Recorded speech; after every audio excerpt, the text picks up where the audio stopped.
FTN DataCast, the fantasy football podcast where data drives the discussion.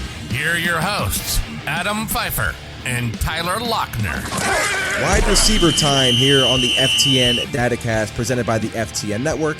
Adam Pfeifer, Tyler Loechner with you as always. Hopefully everybody had a great weekend. We did quarterbacks, we did running backs, and now it's maybe my favorite episode we're going to record since launching this podcast, the wide receiver preview. Tyler, this is going to be a fun one. How's it going? How was your weekend? It was a great weekend. I love Memorial Day. Lots of time outside. Definitely one of my favorite holidays. So hope you guys had a good one too.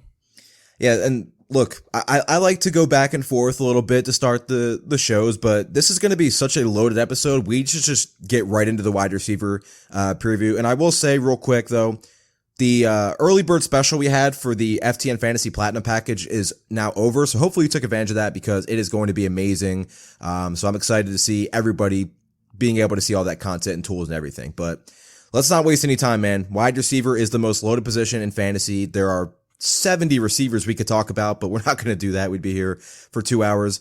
Let's start with tier one. Cooper Kupp for me. Cooper Kupp for you. Justin Jefferson for me. Justin Jefferson for you. The only difference between our tier one, you have Jamar Chase in this tier. I don't, but it's obviously super close. But we talked about this the other day. How far are Jefferson and Chase for you? Because clearly for me, I have Chase on a separate tier than, or I guess I do, but Jefferson on a separate tier than Jamar Chase.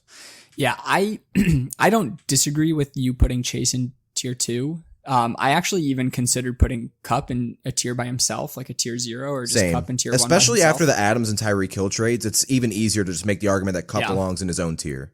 Yeah, he clearly was in his own tier last year. But in terms of Jefferson versus Chase, I do pretty handily have Jefferson ahead of Chase. That could change.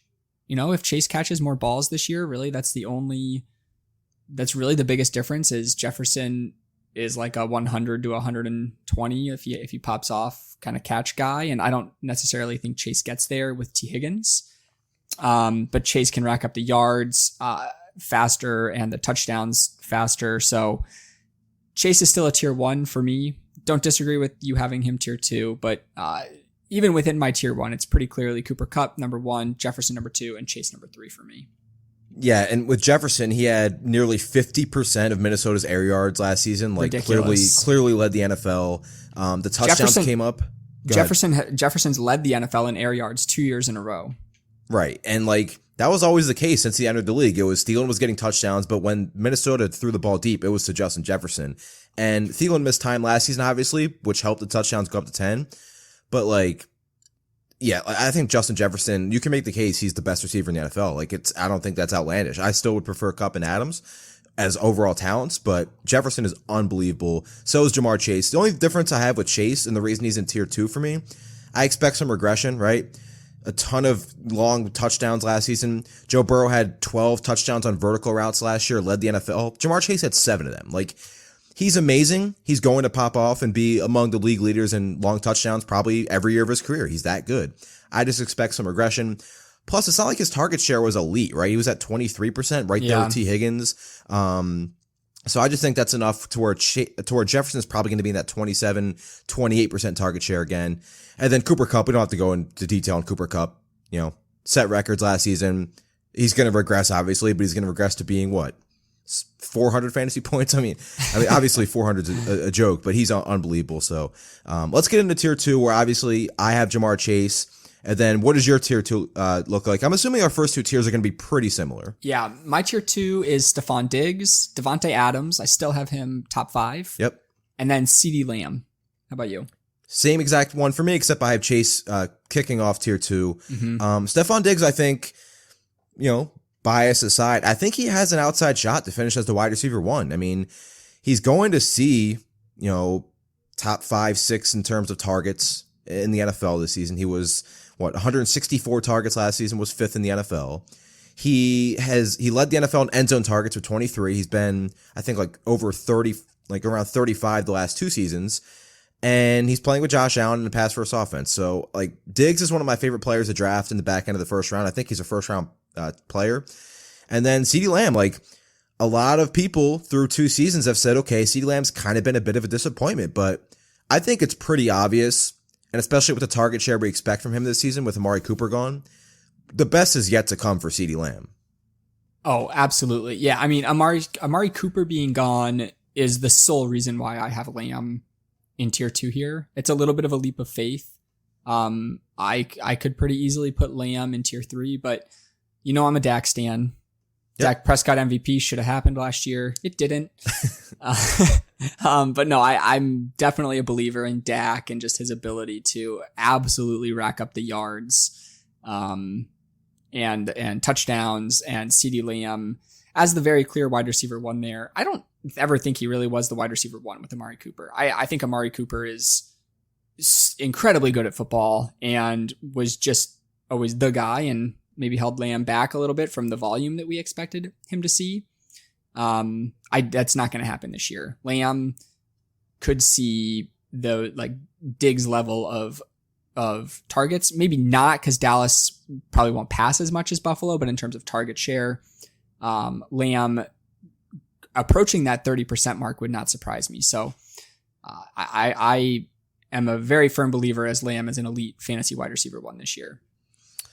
Yeah, and talking about Stephon Diggs, if I like to go receiver to start drafts, Diggs Lamb is a very possible start, and you would feel fantastic about that. And then Devontae Adams, we're so used to him being in tier 1 almost by himself. Over the last couple seasons, over a 30% target share in Green Bay, a lock for double-digit touchdowns and just massive volume. It's going to come down a little bit. I'm not saying he's going to be a 22% target share. I would probably put him, in that 26, 27% range, but it's different from going from 31 to 26, 27. And while going from Rodgers to Carr isn't exactly, Rodgers is better than Carr, outside of playing with an elite quarterback, this would probably be the best move for him just because he has familiarity with Derek Carr. And the thing is, this offense is going to be pretty good. There's going to be some shootouts, but it's enough for me to where he's no longer the clear-cut wide receiver 1 or wide receiver 2 in fantasy. But I agree, he's still pretty much borderline top 5 for me. I think he is 5th, actually. I think it's the 3 we mentioned already with Kupp, Jefferson, Chase, and then Diggs, and I think I added Adams 5 still. Yeah. It will be a shock if Adams, comes all that close to his numbers with the Packers. 123 receptions, over 1,500 yards, 11 touchdowns. Don't forget, Adams was basically Green Bay's goal line back too at times the last couple of years. But I still like Adams as an elite play. But if he was still in Green Bay, he would be in tier 1 for me very handily. And then on Diggs, I know some people were a little disappointed in him last year. Obviously, he wasn't bad. He finished as the overall wide receiver 8 in fantasy points. But I will note we have an expected fantasy points tool at FTN. And it shows that Diggs was actually 4th in expected fantasy points last year, behind Cooper Kupp, Justin Jefferson, and Devontae Adams. So if you expect Diggs to see a little bit of positive regression, maybe catch a few of those deep balls that weren't completed, or score a few more touchdowns than he was expected to score, we could see him approach that 300 point mark, which would very handily have him in the top 5 fantasy wide receivers. So I still like Diggs, still in the prime of his career. I would say for 1, maybe 2 more years. Diggs is not a player that have any level of concern about. No, and again, I'm obviously the Buffalo fan, but I really wouldn't be surprised if we look back at the end of the season and Stephon Diggs is the wide receiver 1 in fantasy. Yeah. And that's obviously because he's an elite talent and elite offense, but it's also because you can make that argument for a handful of receivers. We'll probably talk about a handful more. Let's go to tier 3. For me, I have Mike Evans, Tyreek Hill, T. Higgins, Keenan Allen, and Deebo Samuel. How about you? Sounds like the same, except I have a slightly different order. I have Tyreek, Mike Evans, T. Higgins, A.J. Brown, and then Deebo Samuel. So I have A.J. Brown in there. Yeah, well, talk about A.J. Brown because I have him starting off tier 4. And I've been kind of back and forth on A.J. Brown because at one point you say, okay, he's going to the most run-heavy offense in the NFL. But at the same time, this is a player who is averaging 7-8 targets per game throughout his career, and he's been efficient. He's been one of the most efficient receivers in football, so it's not like he's needed 10, 11, 12 targets to be great in fantasy. And and like they traded for him. They extended him immediately. Like they have a lot of, plans for AJ Brown. So maybe I talked about this before too. Like there's a couple players in fantasy that I'm really afraid to be too low on or just completely just miss out on. AJ Brown might be one of those players where I'm just like, wow, why did I not rank him higher? So you say he went to the run heaviest team in the league, which is true. Philadelphia had a 49.9% rush rate last year. It led the league, but the team that was second at 49% was Tennessee. And if you look at the last 2 years combined, Tennessee leads the league in run rate at 49.5%, even ahead of Baltimore, which surprised me a little bit. So it's not like the situation in terms of, it's not like he's going from the Buccaneers to the Eagles, right? Mm-hmm. Like AJ Brown was never a high volume guy. I know injuries play a factor into this, but like only 105 targets last year. I know he missed time, but he was never a player that was seeing like 10 plus targets a game, like Stephon Diggs. So what I really like about AJ Brown, and I think this will be the case in Philadelphia, you mentioned they spent a lot to get him. They certainly have plans for him, is just AJ Brown in Tennessee has always been just an absolute dominator in terms of target share, 28% target share last year. And perhaps more importantly, in terms of air yard share. So the percentage of the team's air yards that go to a certain player. AJ Brown had 45% of Tennessee's air yards last year. That's a kind of a hard number to wrap your head around. Like it's almost Jefferson-esque. It is Jefferson-esque. The only other player in the league last year that had over 45% was Justin Jefferson. And then if you go back, you look at 2020, the top two players in terms of air yard share were Justin Jefferson and AJ Brown. So just the fact that he is such the classic alpha wide receiver, I think he's going to be in Philadelphia. I do not think Devontae Smith is a threat to that. AJ Brown is still going to be 28% target share. I still think he's going to have a very high air yard share. The only question is Jalen Hurts good enough? Personally, I think yes. I might be marred by my fantasy football love for him. I think he is too. But clearly the Eagles want to give him a chance to be good enough. So yeah, I'm in on AJ Brown as a fantasy wide receiver one. I like it. And there's still immense upside he and Jalen Hurts, first of all, are very close. So you have that. But also, it's not like the routes. He can win everywhere, right? But a huge part of his game, he's been one of the three best after the catch receivers in football since coming into the NFL. So it's he only needs intermediate stuff, and he can just go 50, 60 yards to the house. So AJ Brown, still immense upside in Philadelphia. And I think they pass more, right? They're not going to be, I still think odds are they're top 5, 6 in run rate. But agreed. You would think they throw a little bit more after the moves they made this offseason. So other players in tier 3, Mike Evans, he could absolutely smash to start the season with Chris Godwin potentially missing the first part of the season with coming off the torn ACL. And Mike Evans, 1,000 yards every year, 10 touchdowns every year. But if he gets a start of the season without Godwin and, Russell Gage is there, but he's not going to see targets on a per route basis that Antonio Brown saw as the third receiver, and then maybe no Gronk, Mike Evans could be, would it surprise you if Mike Evans was literally the wide receiver one in fantasy until Godwin returns? It would maybe surprise me in PPR leagues. Sure, top 5 though, easily within his range because his catches, everything. I think the splits favor him immensely with Godwin off the field. Yeah, I actually have it in front of me. So FTN Fantasy Splits tool. Since Tom Brady joined 2020, so the last 2 years, Evans has played 30 games with Godwin and 8 games without Godwin. When Godwin is not on the field, Evans averages 9 targets, 6 receptions, 87 yards, 1.1 touchdowns, and 22 fantasy points per game. All of those numbers are up significantly compared to when Godwin's on the field. They're basically up 50%. So you take a player that scores 15 fantasy points per game, 14, 15 points per game with Godwin, and you bump that up to 22. Yards goes from 60 to almost 90. So yeah, Evans without Godwin. And again, Godwin might be back. The ACL tears injuries don't take quite as long as they did, 10 years ago, but he might not be back fully healthy. And especially even if Gronk retires, I think you and I were talking about this. If Gronk does retire, who else are the Bucs going to throw the ball to in the end zone? Exactly. So I'm very high on Evans. Now, if Godwin were fully healthy, I think Evans and Godwin would probably be in this tier. Maybe the top of tier 4, but I would probably still have both in this tier. I think they're both going to be awesome. And speaking of Godwin, like, if he continues to fall in drafts, just please draft him, because when he's on the field, he's going to return not even third round value, probably second. Like, if Chris Godwin were fully healthy end of the season, he'd be a second round pick. Like, he'd be ahead of AJ Brown for me, ahead of Evans, obviously, ahead of Tyreek. He'd be that high for me. He would be in tier 3 for me if he's fully healthy, for sure. Yeah, he would be right after the end of tier 2. He'd start tier 3 for me for sure. Last player I want to talk about is Deebo Samuel. We kind of talked about him a lot. Just expecting full regression, right? He doesn't love how he's being used. He had a lot of, rushing touchdowns and total touchdowns, but it wasn't just because, Deebo Samuel's a goal line running back and getting 1-yard touchdowns. He was ripping off long touchdowns, and he's one of the 5-7, most talented players in the NFL, without question, right?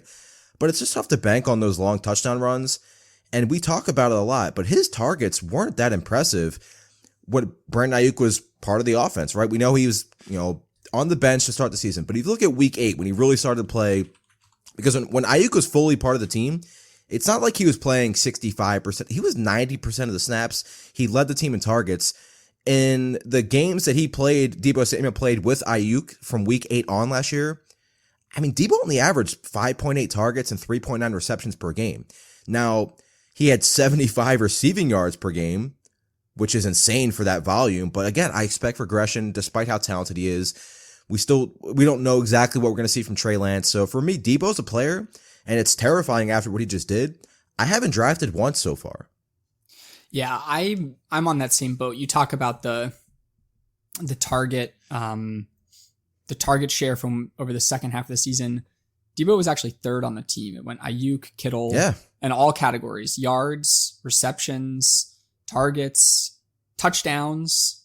He was very buoyed by that rushing production, and it wasn't like he was Cordero Patterson, right? Like Patterson saw maybe 8 to 12 rushes a game. Deebo was only at like 5 or 6. It's really not a lot. And that's the other thing. Like Lance averaged 10.3 rushing attempts in his 3 games. He played a lot of snaps, and he had 31 carries in those 3 games. 19 were designed. So again, whether they want to give Deebo carries again or not, that's probably going to come down to an extent with Trey Lance at quarterback as opposed to Jimmy Garoppolo. This is also maybe really hypocritical of me with my Christian McCaffrey love and just like completely ignoring the fact. I traded for him in Dynasty last night. Yes, dude. I traded for him a couple weeks ago. I don't know if I told you that, but I thank you for doing that. I now have him, Najee Harris, and Breece Hall. It's pretty fun. You're winning. You have Christian McCaffrey. You're winning. No, so Deebo. Should we put him in like tier 5 for receivers? Tier 4 for receivers? McCaffrey? Oh, he had tier 4 easily. The only player in my tier 4 that would catch more passes than him is Deontay Johnson. Anyway, no, Deebo, I love him as a player, like clearly so good. So that's really I still have him in tier 3 just because he's so good. So it's not like I think he's going to be bad. It's not like I have him at like wide receiver 20. I still have him at like wide receiver 10, 11. Just of the fantasy wide receiver ones, he's the one that makes me the most nervous. And I was going to say the reason I'm a little hypocritical is because like it seemed like Deebo would get up limping like 5 times a game last year. Yeah, I mean, he takes a lot of hits. I mean, and Deebo, this is why he was so exciting as a player. And when Deebo, the reason he gets a lot of carries is because he's incredibly good at football, but he's also, he doesn't shy away from contact. No, not at all. He tries to run people over. Yeah, and he does. Like he's just so good. All right, let's go to tier 4. Tier 4 and tier 5 is when we start to see a lot of players in both of our tiers. Who's in your tier 4? And I'll just preface this by saying a player we talked about already, AJ Brown, is in my tier 4. I'd be willing to move him up to the bottom of tier 3 though. All right, my wide receiver tier 4, Deontay Johnson, Keenan Allen, DJ Moore, Chris Godwin, Christian McCaffrey, Amari Cooper, Brandin Cooks, Terry McLaurin, DK Metcalf, which maybe question mark, maybe I'm too high on that, and then Michael Thomas. All right, so I don't have Michael Thomas or Metcalf in this tier. Thomas, I actually just moved him down in my rankings at FTN Fantasy the other day to like wide receiver 29. That's more so due to he's not fully 100% from the ankle. There's been conflicting reports about his status. If he was fully healthy, he'd be higher than that. Don't get me wrong. I just think it's a run-first offense now, way more than it's been since he's been with the team. And the receiver room finally looks decent in New Orleans, right? You add Chris Olave, you add Jarvis Landry, you still have Alvin Kamara out of the backfield. And Jameis only averaged 20-ish passing attempts per game. I think Thomas is still really good at football. I just don't know if he has the upside anymore in this offense. But I get it. Like when he's on the field, it's tough to not remember how dominant he was on the field. So talk about why you have Thomas in this tier, and then I want to get into DJ Moore and Michael Pittman because I just I can't quit DJ Moore, and Michael Pittman's climbing my rankings every day now. So I don't really have like some great defense of why I have Thomas here. Just believe in the talent. Yeah, I just believe in the talent, and I'm a sucker for possession receivers. He's just a really good player, but maybe he's not anymore. So I think Thomas is a player. My approach to a player like Thomas is the risk reward. He does not cost. He's not cost prohibitive in fantasy right now. He's like after the wide receiver twos. He went like 60th overall in one of the underdog drafts I did with Chris Meany yesterday. That's pretty high. You think Isn't so? It?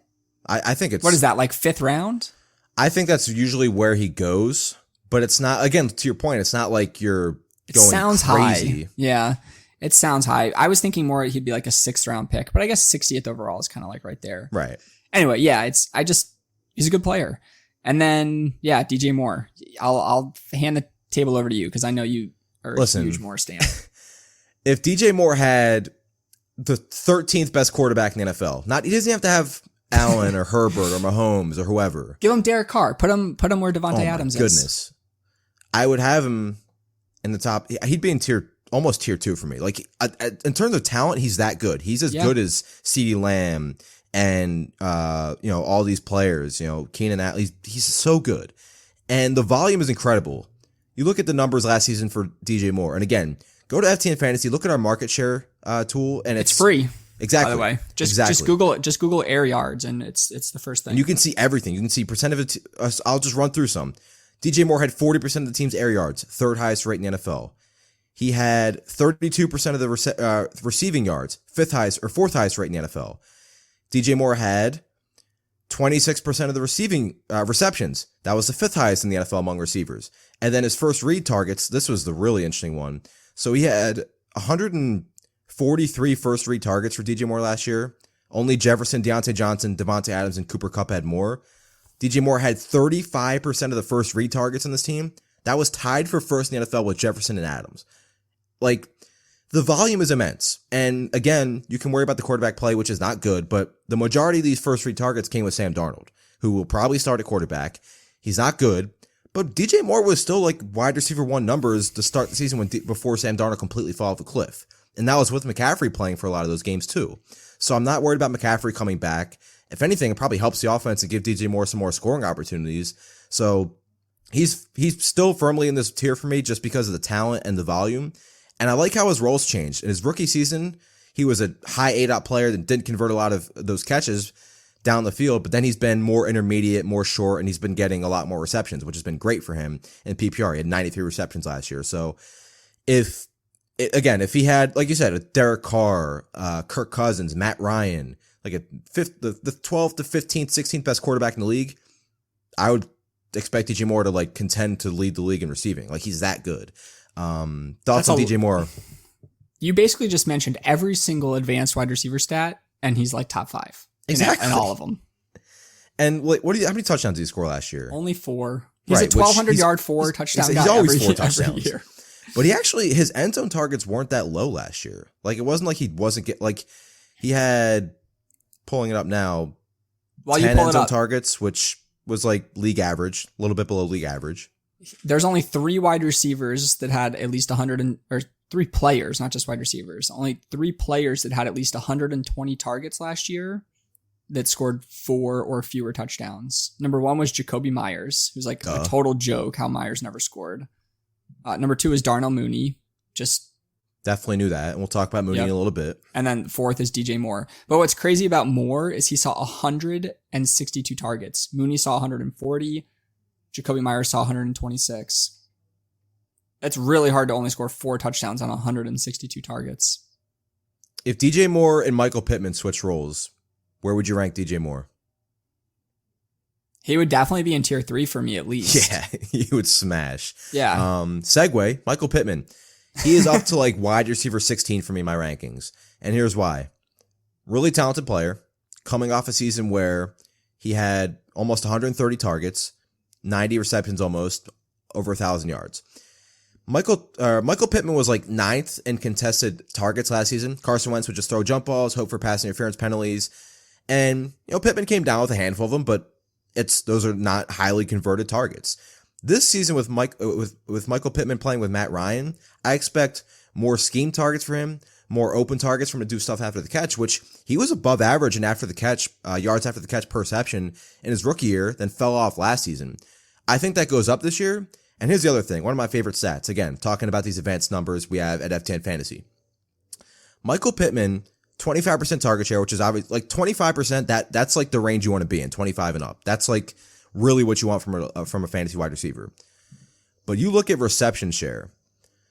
There are 2 players in the NFL that had a higher percentage of teams' receptions than Michael Pittman, and it was the volume kings, Devontae Adams and Cooper Kupp.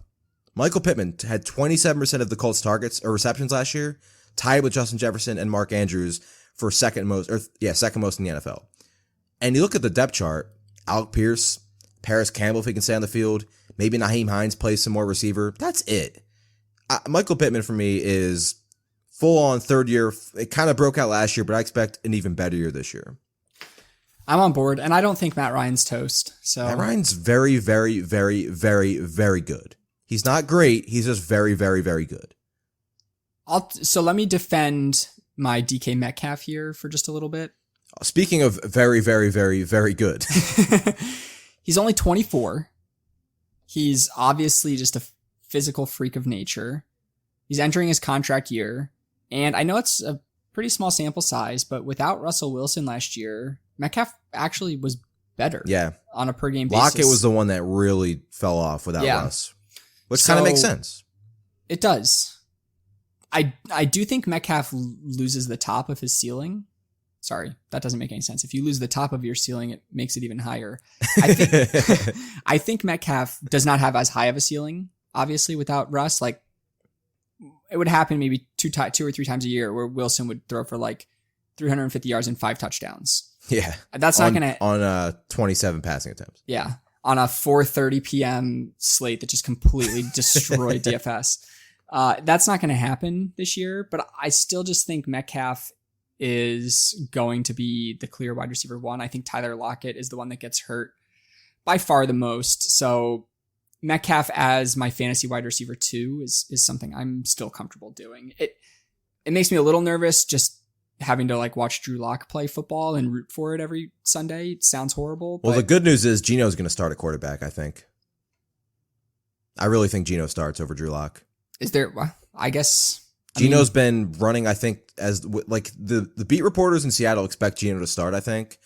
And it's like Geno was the quarterback when Metcalf was playing without Russ last year. And yeah, he was, he had that huge play against the Saints and he had a huge game against Jacksonville. But like, I would rather have Geno than Drew Lock start for Metcalf. I really would. So I agree with that. But here's my other defense of Metcalf here. Like, okay, yeah, his quarterback situation is bad, but so is DJ Moore's and Terry Deontay McLaurin. Johnson's and Terry McLaurin and Michael Thomas and Brandin. Yeah. Like, this is the tier of really good players that aren't in great positions, basically. Right. And we'll talk about a handful more. Closing out tier 4, just on Terry McLaurin, led the NFL in contested targets last season. Now he has Carson Wentz, so I expect him to potentially lead the league in that category again. Another player that would clearly be in tier 3 if he had better quarterback play. We've talked about Sutton a ton. I love Sutton. I think he's the receiver I want in Denver. Love his rapport potential with Russell Wilson. And then closing it out with Mike Williams. I would like to see more usage that we saw in the first half of last season. His ADOT was lower. He was used more intermediate, and it led to more consistent games. Then down the stretch, he had a higher ADOT, and he had more disappearing acts. So we'll see, but still... You love the step he took forward last season, stayed relatively healthy, and Justin Herbert is elite. So let's get to tier 5, which is my favorite tier. And I'll start Michael Thomas, Brandin Cooks, we'll talk about him, Hollywood Brown, Allen Robinson, Jalen Waddle. I have DK Metcalf in this tier. Darnell Mooney, Rashad Bateman, Jerry Jeudy, Amon-Ra St. Brown, Juju Smith-Schuster, and the unbelievable Gabriel Davis. What a fun tier. It's my favorite tier.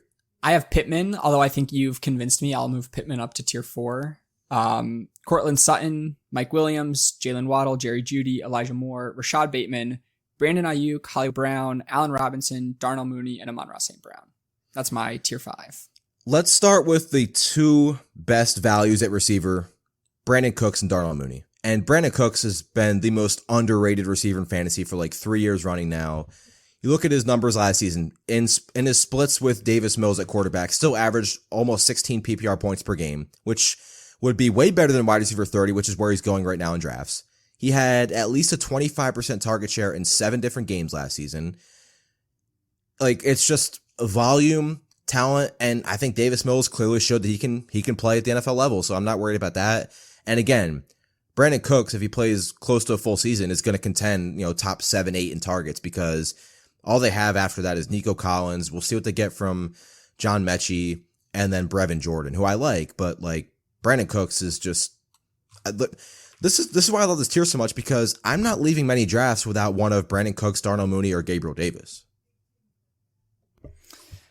They're all really good values. Brandin Cooks is the wide receiver 30 being drafted right now. So bad. On Underdog ADP. By the way, if you wonder where we get all this ADP data, if you just Google Underdog ADP, you can find FTN Fantasy. We have a tool there that we keep updated with Underdog ADP, which is really the best thing to get right now. Like Best Ball, one of my favorite things about Best Ball is that it just keeps drafts going year round. So we always have fresh, relevant ADP data. It's awesome. And the other thing is, if you're drafting in May and June, you're pretty Sharp. invested in fantasy. Yeah. So the ADP is going to be, for the most part, pretty accurate. Yeah.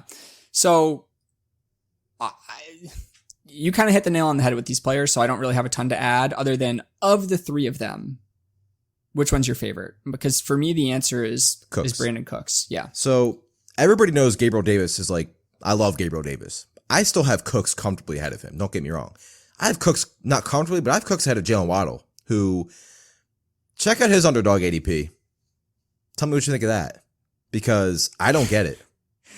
Wide receiver 15. It makes no Jalen Waddle is amazing. sense. He is so good. He's going to be amazing for years to come.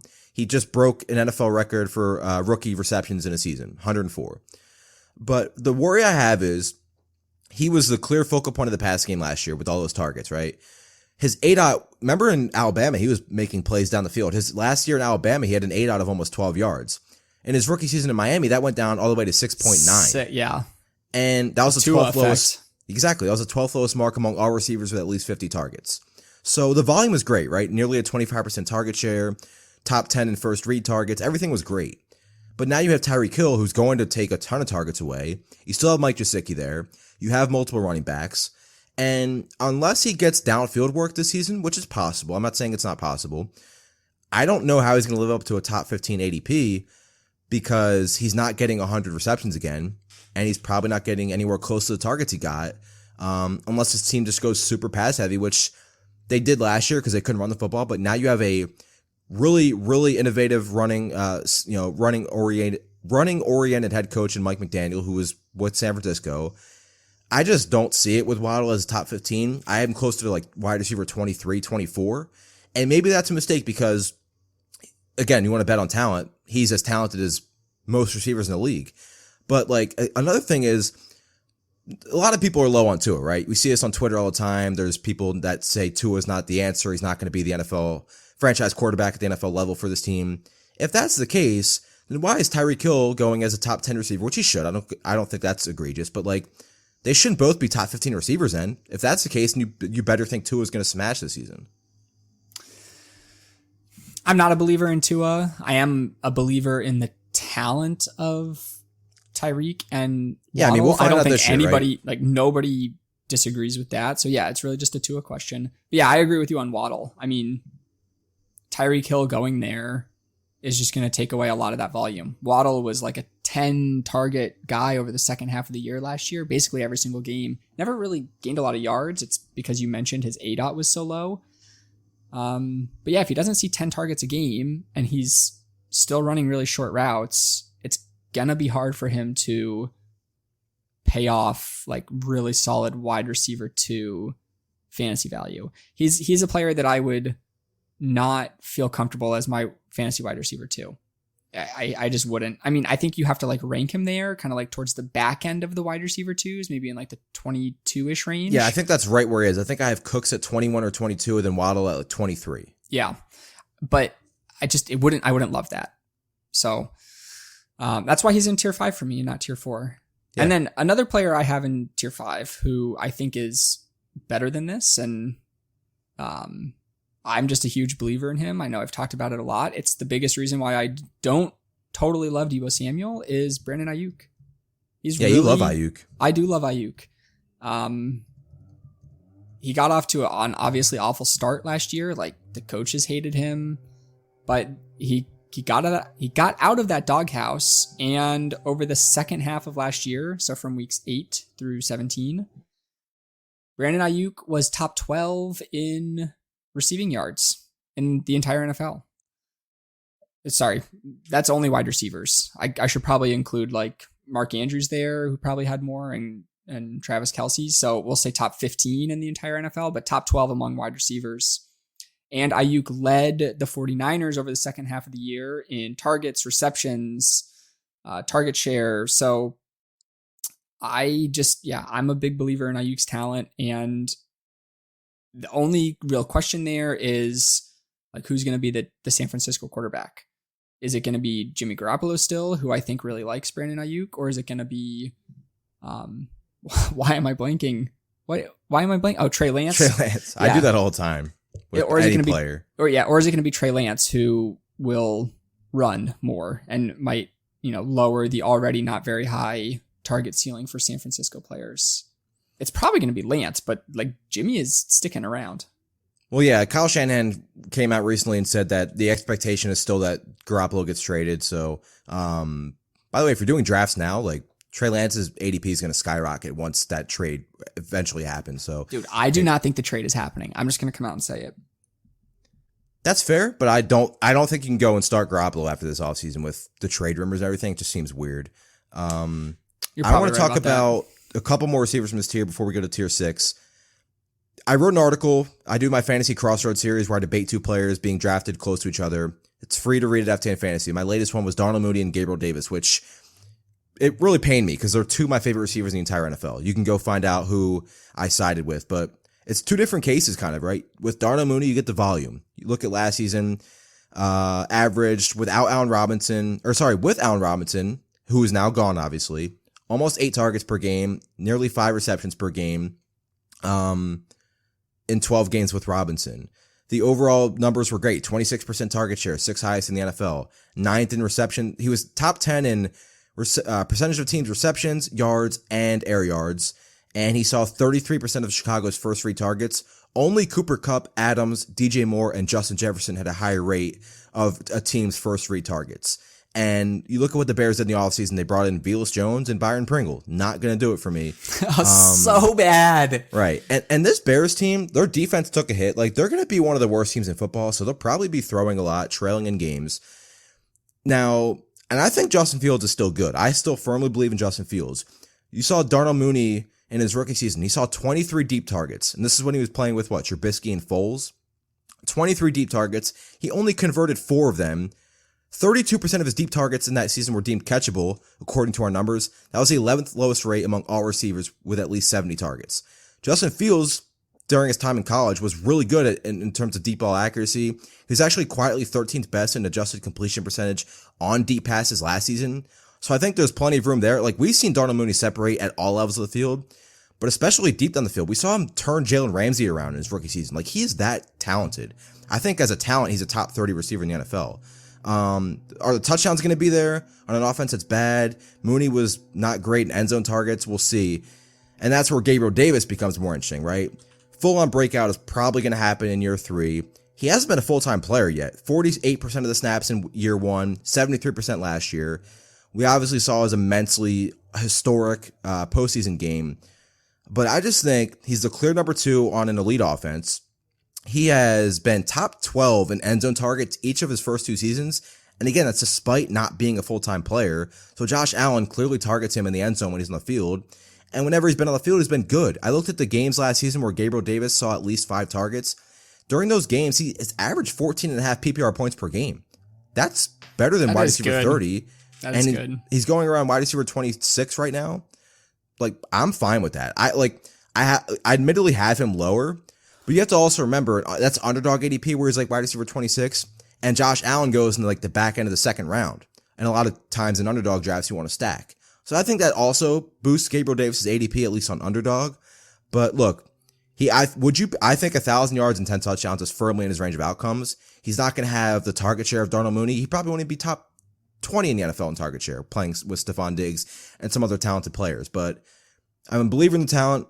His quarterback's elite. He's been good on, like, whenever Gabriel Davis has been on the field in his career, he's been good. So now he's going to be on the field more than ever. Why wouldn't I be in on Gabriel Davis?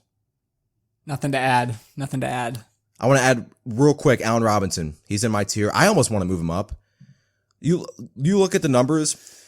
This time last season, we were debating between Cooper Kupp and Robert Woods. Like, that was a debate, which Rams receiver to draft. They were going both around the third round, right around each other. Obviously, Cooper Kupp side. I did not get that one right. I didn't either. But I'm also a huge Robert Woods fan. And a lot of people to start the season, Robert Woods is the hugest bust ever. He's been terrible. He got hurt at the end of week 9, right? In practice going into week 10. You look at the splits from weeks 1 to 9, Cooper Kupp was a clear wide receiver 1 by a lot. 26 fantasy points per game. Wide receiver 1 in fantasy. Robert Woods was wide receiver 12.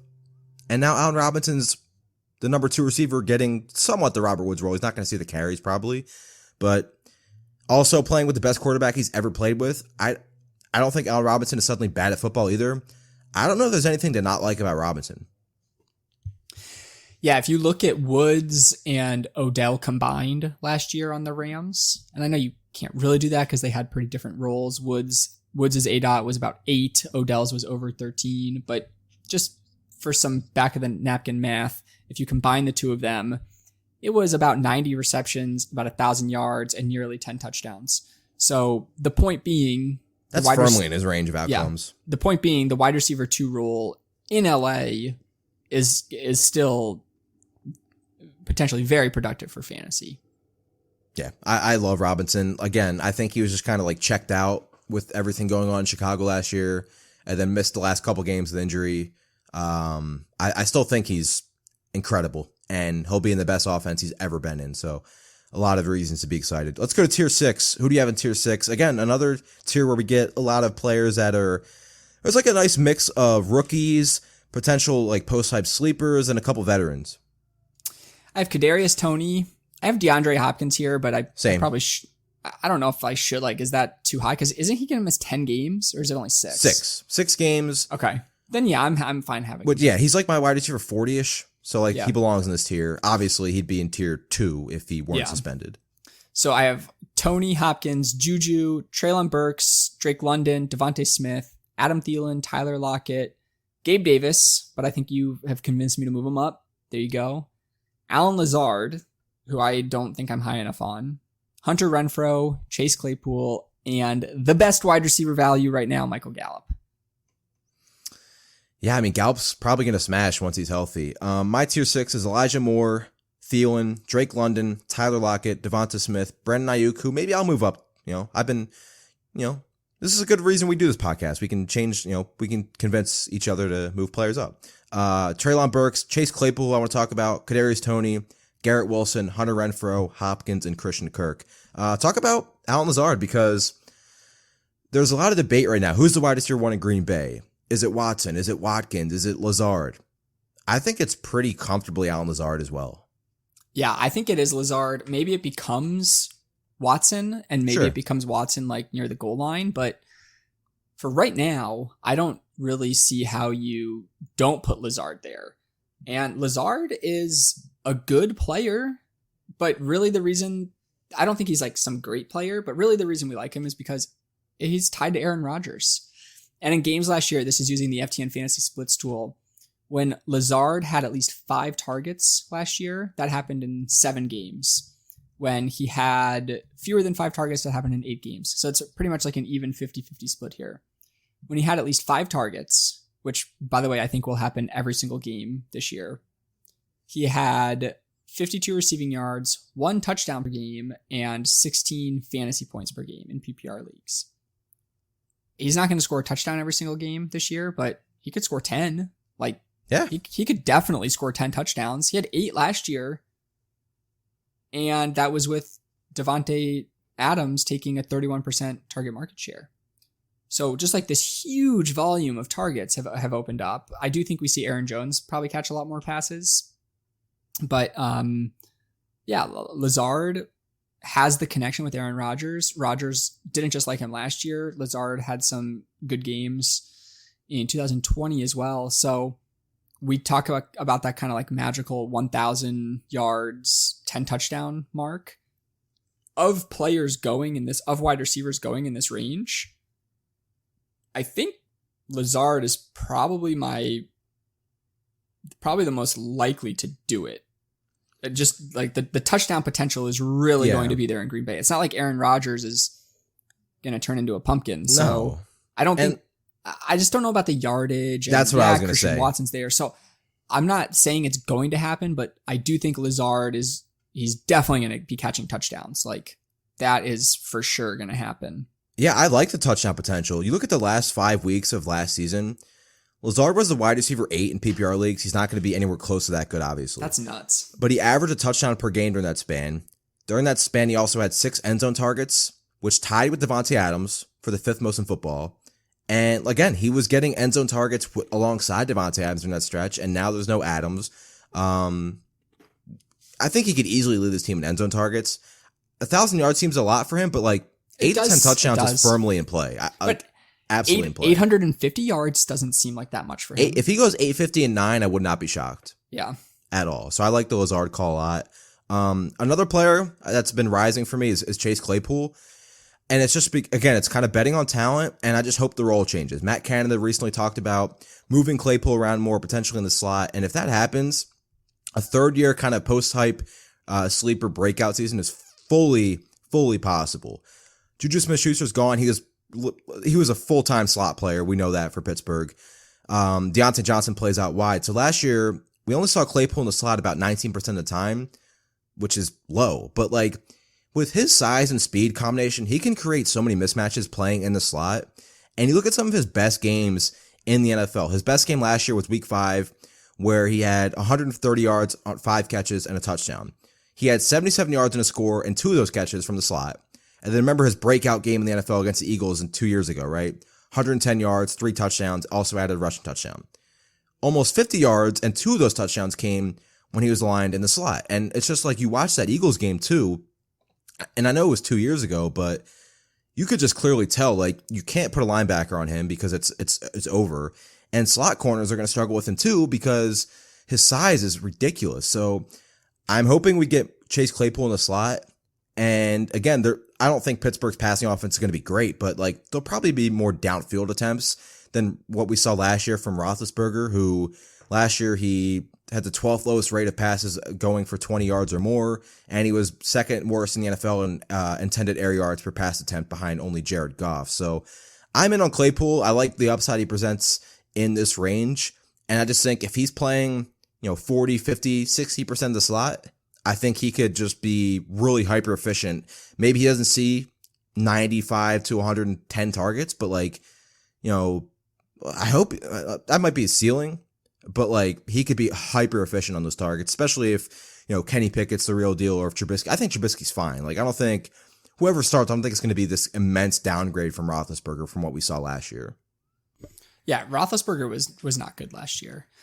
The only other, I guess there's 2 other interesting players here. One, I'm just going to do my quick Michael Gallup, get on my soapbox here. Are you a Dallas fan or a Detroit fan? I can't tell anymore.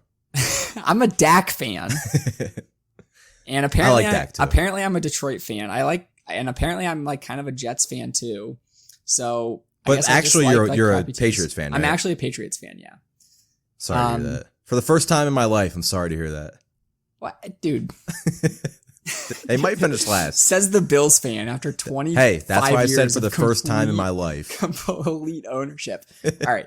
Well, so Gallup, yeah, I know he's injured, might not be ready at the start of the year. I guess there's some talk of him maybe being on PUP. To be completely honest, I really don't pay any attention to that until like August. Sure. I do think we see Gallup play this year, and I don't think if he misses time, I don't think it's going to be some significant amount of time. But the Dallas offense lost Amari Cooper, and they lost Cedric Wilson, and they still have Dak, and Gallup is going to be the wide receiver 2 there as soon as he's ready to play.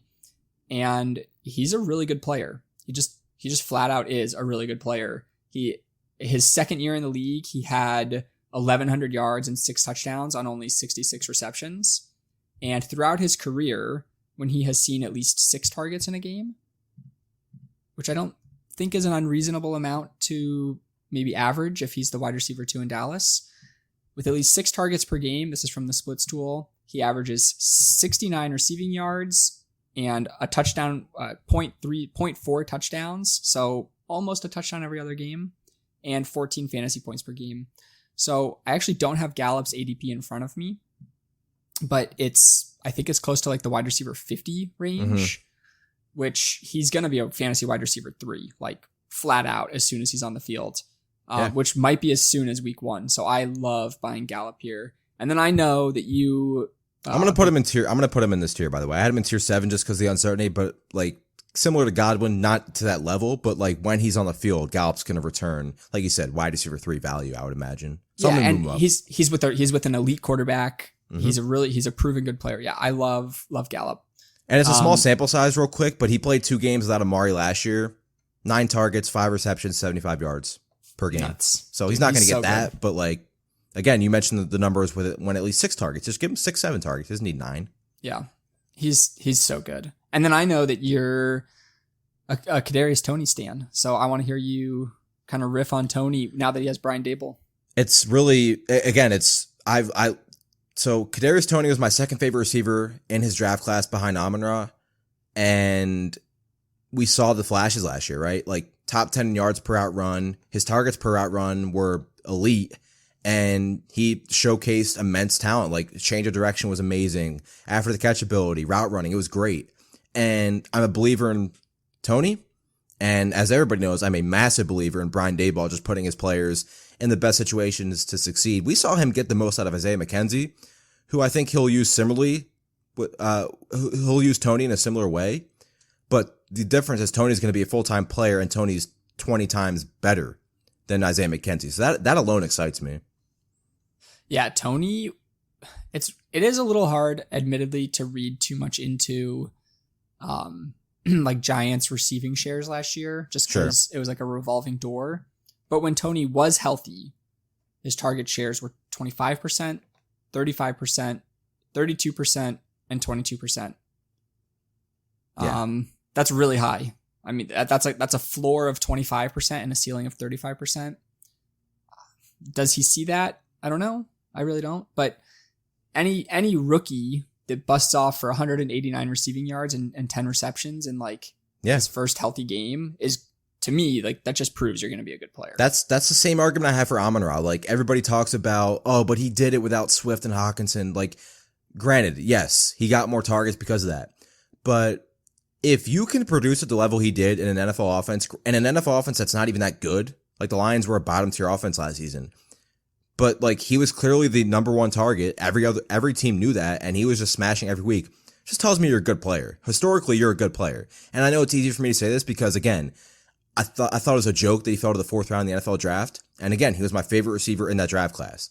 But same with Toney, like producing at that level as a rookie, it's just really encouraging to me. And the other thing with Daboll, before we go to tier 7, Brian Daboll doesn't care about balance. Like if they don't have success running the football, if the best thing they're doing offensively for a given week is throwing the ball to Kadarius Toney, guess what they're doing? They're throwing to Kadarius Toney. Brian Daboll doesn't care that they only have 8 carries in a game, which hopefully doesn't. Barkley's different because like Barkley is going to get catches and everything too, so I'm not worried about Barkley. But I'm just saying, like, he sticks with what's working. I remember a game against Seattle last year where Buffalo just threw the ball like 50 times because Seattle couldn't stop them. And Buffalo was winning the whole game. And after the game, Pete Carroll was like, yeah, I didn't expect them to throw that much. And Brian Daboll was like, yeah, it was working. What do you mean? Like, we're going to keep doing it. That's Brian Daboll's mindset, and I love it for fantasy. All right, tier 7, and I'm making a change right now. Tyler Boyd's going to the end of tier 6 for me. I've been, again, not an exciting player, but I've been really excited about Boyd as a late round receiver. Look, we know Chase and T. Higgins are the elite talents, the exciting prospects, the fun players. And Boyd's splits with all three receivers healthy were not great. But a lot of that was because to start the season, the Bengals really eased Joe Burrow in, coming off his season-ending injury in 2020. The first 8 weeks of the season, the Bengals were 11th lowest pass rate in the NFL. But then weeks 9 through 18, they climbed to 12th in overall passing rate at just under 60%.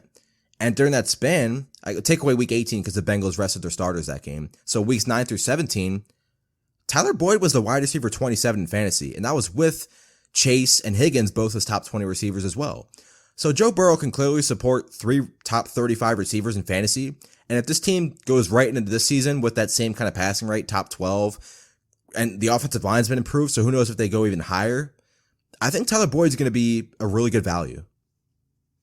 I like that call. I'm willing to move him up too. Are you like going crazy when you draft Tyler Boyd in the 9th round? No, of but you're like, not. this is a really smart selection. No, you know what I think is like the most enticing thing about drafting Boyd in that range is he's on a really good offense and he's the cheapest access to that offense.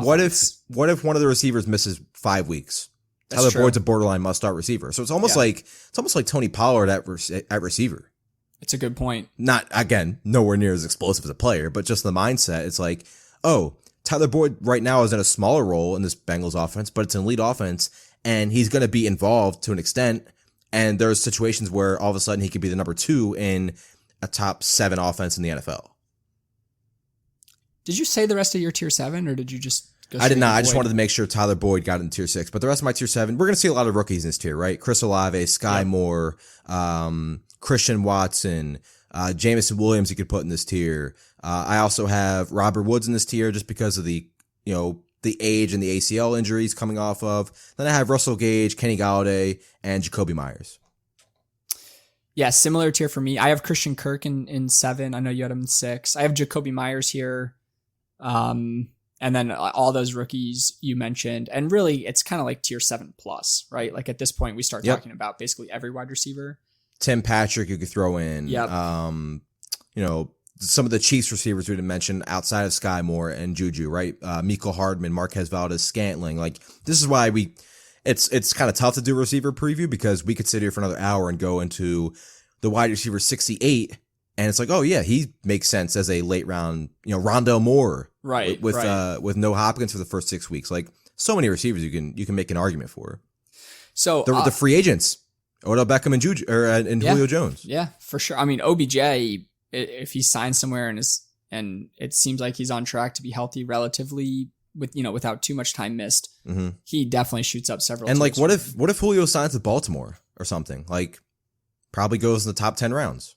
Yeah, you're probably right. I don't know if he should, but he will.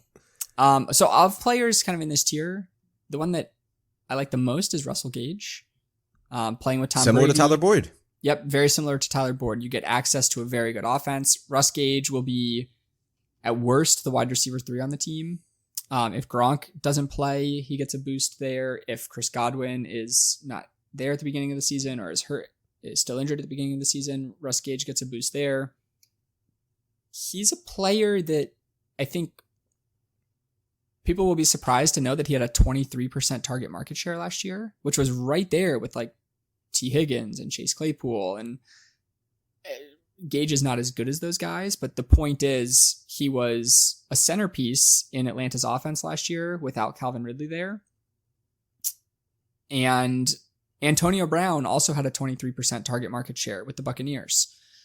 Does Gage just step right into that Brown role? No, he's not nearly as good as Antonio Brown, but he's probably going to see 15 as a floor to 18% target market share, I bet. Like, he's not going to be a 10% target market share guy.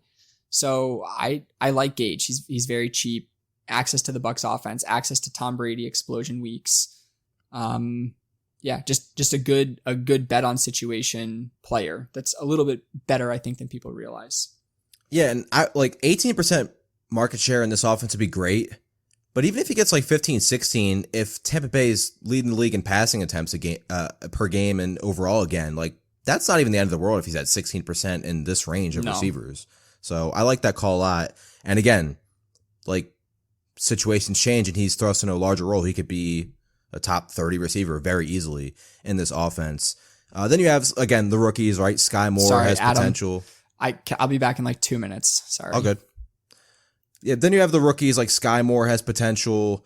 Chris Olave, who maybe takes a little bit of a bump with Jarvis Landry landing there, but I'm still a firm believer in Chris Olave's talent. It's just, we kind of talked about it with Michael Thomas.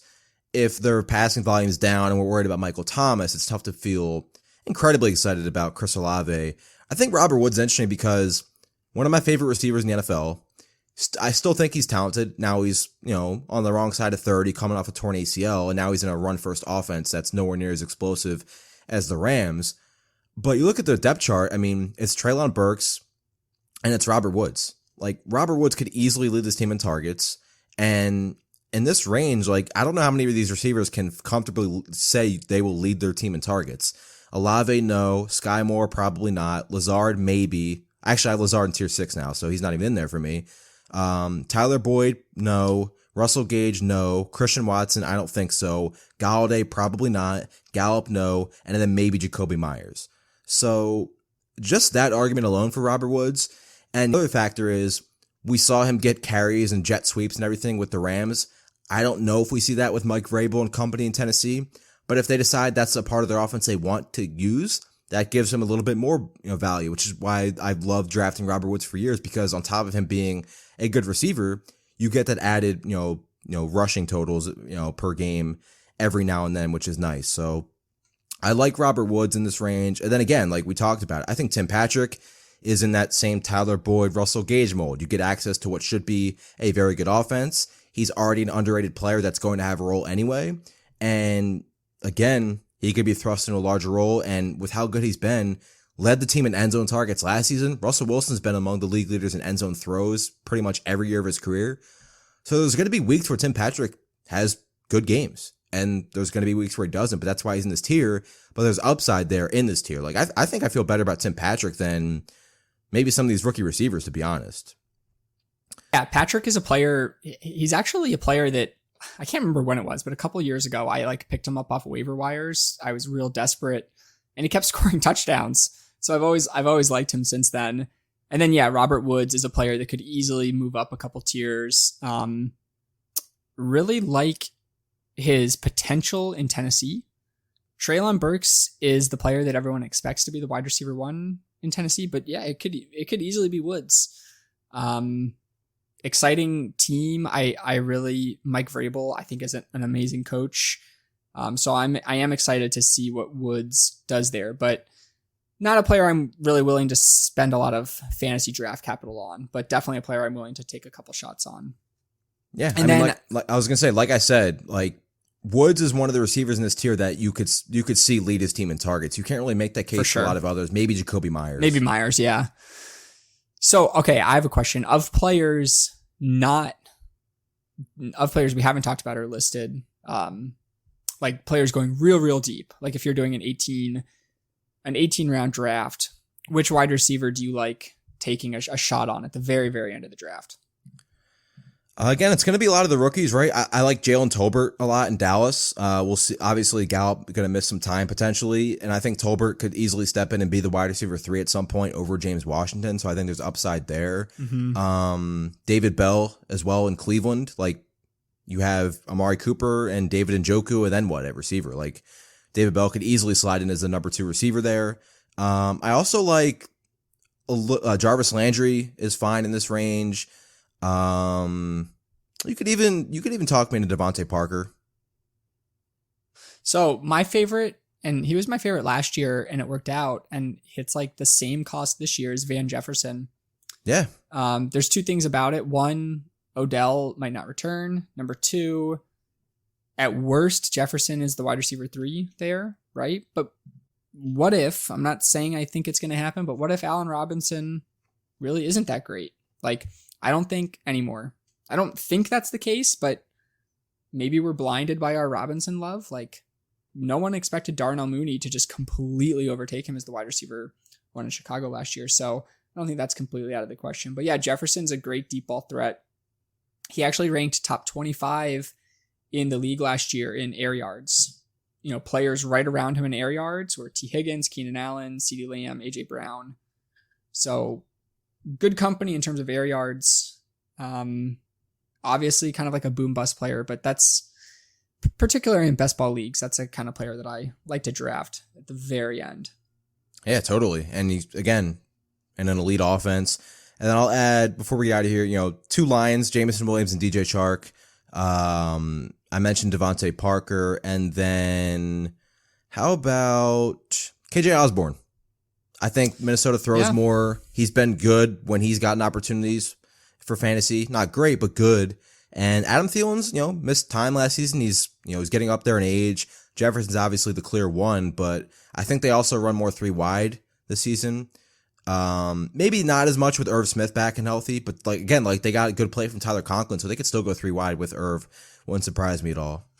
No, I like that call. I think I was looking at it yesterday. I'm going to see if I can confirm it real quick. I'm looking at the deep receiving stats tool on FTN Fantasy. Yeah, okay, this is right. Osborne had 9 deep targets last year, so balls thrown 20 plus yards in the year. He caught 7 of them for 4 touchdowns. Wow. He actually had more deep ball touchdowns than Justin Jefferson. Very interesting. And I'm trying to think about watching games, and I don't even remember how many I've watched from him. So that is definitely a surprising stat. But he's a talented player. He's underrated as a third option on a team, and I like him in this range for sure. So receiver position is obviously incredibly loaded. We could have sat here for another hour and talked about some more receivers potentially, but I think this was a great in-depth look at the wide receiver position, how we kind of view some of these tiers and who we're excited about, who maybe we're not so much excited about. But it was a nice exercise too, because we both kind of changed some of our stances on some players as well. So we have the tight end preview starting next week, and then we're going to get into some team previews, Tyler, some 25, 30-minute long episodes where we just run through teams, talk about change in offensive schemes, different coaching, teams that are, obviously with the NFL offseason we saw, every team pretty much has different players. So those will be fun. We'll probably do a couple of those a week. And content-wise at FTN Fantasy, I mean, hopefully, like I said, you signed up for that early bird special for the FTN Fantasy Platinum package. If not, go get it now still. It's still very well worth the price. You get rankings from all of us, including Jeff Ratcliffe's elite rankings and projections. You get Josh Larkey's best ball guide, which is going to be amazing. I'm excited to dig into that. You get the premium stats that we've been talking about on this podcast, the tools. You get articles, you get videos, you get podcasts, you get everything. And it's I believe it's all the way up until the Super Bowl. So why would you not do that? Tyler, how excited are you about that and just the season? And what do you have going at FTN Fantasy the rest of the week? I have another Fantasy Crossroads article that's going to be up on Friday. I'm still going through a team-by-team preview with sleepers, busts, and bets for each team. Those are so fun to read, by the way. You should check them out. They have literally something for everyone. So. Yeah, we're doing that. I'm doing that with Josh Larkey. And the team's coming up next. Today, we released the Seattle Seahawks. I actually have an interesting Noah Fant take in there, I think. And then up next is Washington Commanders, Minnesota Vikings, and Cleveland Browns. We're going in reverse draft order. So the teams are getting slightly better. So that means the final teams we will be doing are the Rams and Bengals and Chiefs. So you forgot to mention the Bills. The Bills. Had to get that in there. But yeah. Excited about that and excited about, again, it's June 1st, man. The season's going to be here before we know it. Soon we'll have training camps, preseason, ADPs will skyrocket after preseason plays and all that great stuff. So keep it locked here. Subscribe, rate, review, helps us out over at the, iTunes, whatever platform you listen to the podcast on. Spend the FTN Data Cash presented by the FTN Network. For Tyler, I'm Adam. Thanks for listening. We'll see you guys next week for the tight end preview. Talk to you then. Thanks for listening to the FTN Datacast. Be sure to rate, review, and subscribe. And follow the hosts on Twitter at Pfeifer24 and at Loechner NFL.